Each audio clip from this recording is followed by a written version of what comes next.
Bismillahirrahmanirrahim. Dear students, Assalamu alaikum. This is me Ali Hassan and I will teach you chemistry subject. तो 12th class के जो students हैं उनके साथ chapter number 6 transition metals उसके जो most important short answer question हैं वो डिस्कस करने जा रहा हूँ। और एक चीज़ आपसे और पूछना चाहूँगा कि बोर्ड के एग्जाम जो हैं बहुत करीब आ चुके हैं, वो तो आप लोगों की तैयारी कैसी जा रही है? केमिस्ट्री को लेकर आप लोगों को डाउट्स हैं या कोई भी आपको किसी भी तरह की मुश्किल पेश आ रही है तो यू कैन कॉन्टेक्ट मी।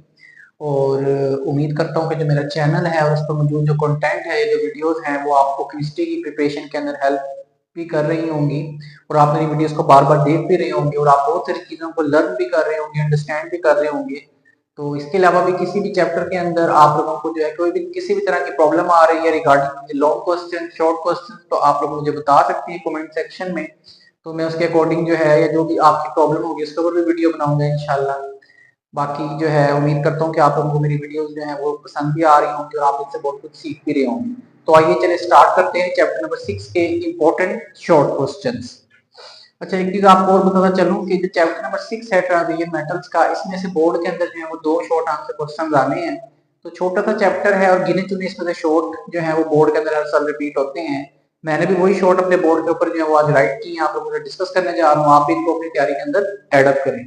अच्छा, पहला जो शॉर्ट आंसर क्वेश्चन आता होता है चैप्टर नंबर 6 मैंने मेंशन कर दिया ट्रांजिशन मेटल्स का इंपॉर्टेंट क्वेश्चन आज हम डिस्कस करने जा रहे हैं। पहला जी शॉर्ट आता होता है why D block and F block elements are called transition metals. कहता है आप डी ब्लॉक और एफ ब्लॉक जो एलिमेंट्स हैं पीरियोडिक टेबल के अंदर ना टोटल 4 ब्लॉक्स हैं बेटा जी आपके पास S P D and F.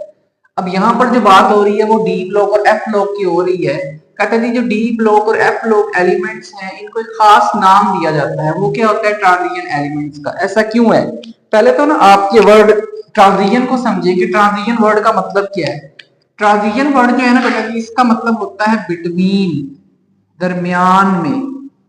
अच्छा, ट्रांजिशन एलिमेंट्स नेम देने की ना यहाँ पर 2 रीजंस थी। एक तो अगर हम ट्रांजिशन एलिमेंट्स की लोकेशन की बात करें पीरियोडिक टेबल में, तो पीरियोडिक टेबल में ये मैंने छोटा सा स्केच भी ड्रॉ किया है कि जो डी ब्लॉक है, क्या आप देखें ये आपका एस ब्लॉक पड़ा हुआ है स्टार्ट में जिसमें मेटल्स होती हैं, पी ब्लॉक पड़ा जिसमें नॉन मेटल्स हैं, ये दरमियान में आपका डी ब्लॉक आ गया। तो between S block and P block आपका क्या पड़ा हुआ है जी? डी ब्लॉक पड़ा। इसको हम ऐसे भी समझ सकते हैं कि एक मेरी फिंगर ये है, इसको आप कहेंगे पी ब्लॉक है, एक मेरी फिंगर ये से आप कहें एस ब्लॉक है। इसको मैं नीचे कर लेता हूँ, दरमियान में जो ये वाली चीज पड़ी है, ये वाली मेरी फिंगर है, this is called D block. तो लोकेशन वाइज जो डी ब्लॉक है ये एस ब्लॉक और पी ब्लॉक के दरमियान में पड़ा हुआ है, तो इस वजह से भी इसको नाम क्या दे दिया जाता है? ट्रांजिशन एलिमेंट्स का। दूसरी रीजन क्या है? मैंने पहली रीजन तो वही लिख दी, बिकॉज दे आर लोकेटेड, कि लोकेशन वाइज जो है ये कहां पड़े होते हैं? Between the S and P block elements and their properties are in transition. Transition का मतलब between, in transition between the metallic elements of S block and non metallic elements of P block. तो मैंने आपको बता दिया कि जो S block है इसमें सारी मेटल्स पड़ी होती हैं, तो यही बात कर रहा है कि इनकी जो प्रॉपर्टीज हैं वो भी मेटल्स और नॉन मेटल्स के इन बिटवीन लाई कर रही होती है। तो इस वजह से हम इनको डी ब्लॉक एलिमेंट्स का नाम दे देते हैं। अब आपके पास अगला क्वेश्चन है, why transition element show variable oxidation state. Variable का मतलब होता है मुख्तलिफ, डिफरेंट। तो जो ट्रांजिशन मेटल है वो एक से ज्यादा ऑक्सीडेशन स्टेट को शो करती है। पहले आप ये वर्ड ऑक्सीडेशन स्टेट को समझिए, इसका क्या मतलब होता है? ऑक्सीडेशन स्टेट कहते हैं कि apparent charge on atom, ion और मॉलिक्यूल। किसी भी एटम के ऊपर अपेरेंट का मतलब जाहिरी, जो आपको चार्ज दिख रहा है उसको हम क्या कह देते हैं? ऑक्सीडेशन स्टेट का नाम देते हैं। जैसे Na के ऊपर +1 दिख रहा है, Sc स्केंडियम के ऊपर +2 दिख रहा है, तो अगर आपकी आईसाइट जो है माशाल्लाह से सही काम कर रही है और मोबाइल ज्यादा चला चला के कमजोर नहीं हुई है, तो फिर आपको ये अपेरेंट चार्ज यहाँ पर दिख रहा होगा। और इसी अपेरेंट चार्ज को हम नाम क्या देते हैं? ऑक्सीडेशन स्टेट का नाम दिया जाता है। तो किसी भी एटम की या आयन की आपने ऑक्सीडेशन स्टेट बतानी हो ना, तो आप उसके ऊपर मौजूद चार्ज देख लिया करें, +1 है, +2 है, जितना भी चार्ज है, चाहे -1 है, -2 है, तो वो चार्ज उसकी ऑक्सीडेशन स्टेट बता रहा होता है। रीजन लिख दीजिए क्यों ट्रांजिशन एलिमेंट्स एक से ज्यादा ऑक्सीडेशन स्टेट शो करती हैं जी। Involvement of D electrons in addition to S electrons. अच्छा, ट्रांजिशन एलिमेंट्स के एटॉमिक नंबर इंक्रीज होते हैं ना जब, तो electrons S block P orbital के बाद ना फिर डी ऑर्बिटल में हम प्लेस करना शुरू कर देते हैं। तो डी इलेक्ट्रॉन्स भी जब बॉन्ड फॉर्मेशन में इन्वॉल्व हो जाते हैं ना, तो फिर डी इलेक्ट्रॉन्स को भी लूज करना स्टार्ट किया जाता है। तो इस वजह से इनके पास जो है वो एक से ज्यादा ऑक्सीडेशन स्टेट के चार्जेस आते हैं। अब जैसे स्कैंडियम है, इसकी एटॉमिक नंबर होता है 21, आर्गोन का होता है 18, इसलिए मैंने 18 तक इलेक्ट्रॉन्स लिखनी है, उससे आगे हम फिल करते हैं जी। 18 के बाद 2 हमने डाल दिए जी 4s2 के अंदर, 18 और 2 20 और 1 हम डाल देते हैं 3d1 के अंदर। 18 और 2 20 और 1 कितना हो गया 21। ये देखिए 21 इलेक्ट्रॉन के हिसाब से हमने कॉन्फ़िगरेशन लिख ली। अब अगर स्कैंडियम आपके पास लूज करता है 2 इलेक्ट्रॉन्स को, कितने इलेक्ट्रॉन्स को 2 इलेक्ट्रॉन्स को, तो वो 2 इलेक्ट्रॉन्स कहां से निकलेंगे 4s से। उस केस में इसकी ऑक्सीडेशन स्टेट क्या हो जाएगी +2 हो जाएगी। अगर स्कैंडियम जो है वो 2 और ये 1 ये इलेक्ट्रॉन भी लूज कर देता है, यानी कि 3 इलेक्ट्रॉन निकल जाते हैं, उस केस में इसके ऊपर चार्ज क्या आ जाएगा +3। अब ये स्कैंडियम जो है वो एक ऑक्सीडेशन स्टेट नहीं शो कर रहा है, ये 2 शो कर रहा है। कौन कौन सी +2 और +3। +2 कब शो की जब 4s में से इलेक्ट्रॉन निकला, +3 कब शो की जब 3d में से इलेक्ट्रॉन निकला। तो जब डी इलेक्ट्रॉन भी आ जाते हैं बॉन्ड फॉर्मेशन के अंदर, फिर एक से ज्यादा आपको ऑक्सीडेशन स्टेट्स दिखती हैं। अगली जी टाइटेनियम लिखा है 22, इसका एटॉमिक नंबर है। आर्गोन तक हमने कहानी मुकम्मल कर ली है अपनी 18 इलेक्ट्रॉन्स की। आगे देखें जरा इसको, 18 और ये 2 मैंने डाल दिए यहाँ पर 20 और 2 बच गए, वो मैंने डाल दी थी 3d के अंदर। अब देखें 18 to 20 और 22 यहाँ तक जो है वो कॉन्फ़िगरेशन कंप्लीट होगी। अब जरा इसकी ऑक्सीडेशन स्टेट राइट करते हैं। अब लेट्स से टाइटेनियम जो है वो 2 इलेक्ट्रॉन लूज करता है, तो कितना चार्ज आ जाएगा +2 आ जाएगा। अगर वो प्लस ये वाले 2 और ये वाले 2 इलेक्ट्रॉन लूज करता है, तो फिर कितना चार्ज आ जाएगा +4 चार्ज आ जाएगा। तो एक से ज्यादा ऑक्सीडेशन स्टेट्स हैं वो यहाँ पर शो अप करते हैं। अगला क्वेश्चन है जी what is DD transition. Transition का मतलब होता है किसी भी चीज का ट्रांसफर होना, मूवमेंट शो करना, इसलिए ट्रांजिशन की टर्म यूज की जाती है। मैंने भी यहाँ पर ये लिखा कि transfer of electrons from lower energy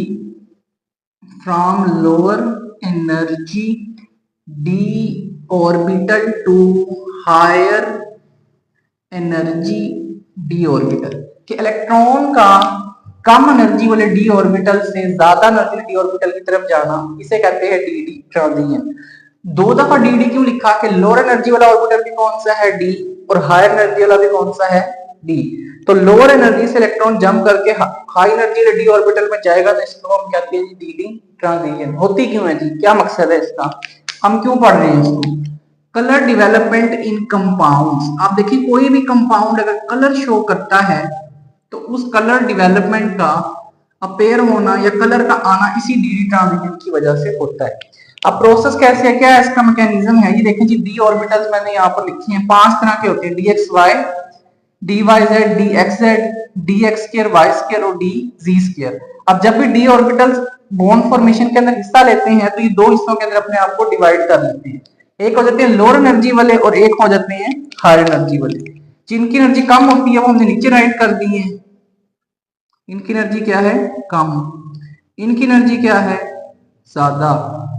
ऊपर की तरफ एरो का मतलब एनर्जी क्या होगी ज्यादा। अब एक इलेक्ट्रॉन था जो कि dxy में पड़ा हुआ था, लेट्स सपोज ये देखिए जी dxy में एक इलेक्ट्रॉन, जब इसने एनर्जी एब्जॉर्ब की तो ये वाला इलेक्ट्रॉन जंप करके कहां चला जाएगा, ये उठ के चला जाएगा ऊपर हाई एनर्जी वाले डी ऑर्बिटल के अंदर।